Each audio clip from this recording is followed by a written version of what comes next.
তো গুনাহ মাফের একটা সহজ আমল, গুনাহ মাফ চাইতে হবে আল্লাহর কাছে। আল্লাহর কাছে গুনাহ মাফ চাইতে হবে। এই তো গুনাহ মাফের আমল কি?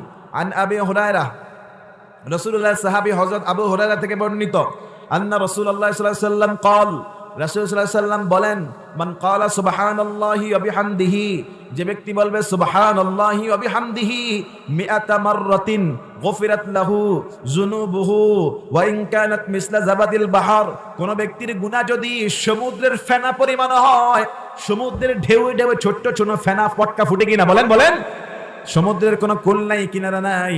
মনে করেন একটা মানুষ এত গুনাহ করেছে, সমুদ্রের ঢেউয়ে ঢেউয়ে যেই ফেনা, সমুদ্রের ঢেউয়ের মতো গুনাহের পাহাড় হয়ে গিয়েছে।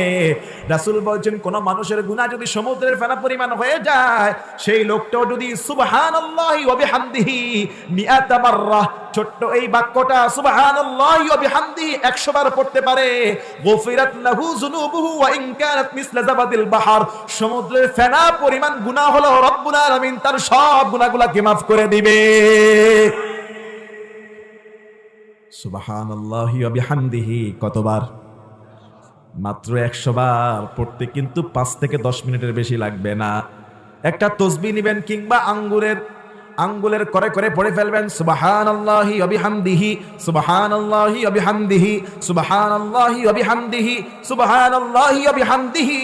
একবার দুইবার না, মাত্র 100 বার, 1000 বারও না, মাত্র 100 বার পড়লে রাসূল বলছেন সমুদ্রের ফেনা পরিমাণ গুনাহ হলেও তার সমস্ত জীবনের গুনাহগুলো মাফ করে দেবেন কে? তবে কবিরা গুনাহ, বড় গুনাহের জন্য তাওবা করার দরকার আছে না নাই? যেমন জেনার গুনাহ, চুরির গুনাহ, সুদের গুনাহ, ঘুষের গুনাহ, এগুলি আবার এই সামান্য হালকাতে মাফ হবে? ওগুলির জন্য তওবা করতে হবে, কান্নাকাটি করতে হবে, ইস্তেগফার পড়তে হবে, আবার এই তাসবিহও পড়তে পারেন। সব মিলায় মাফ করে দিতে পারেন কে?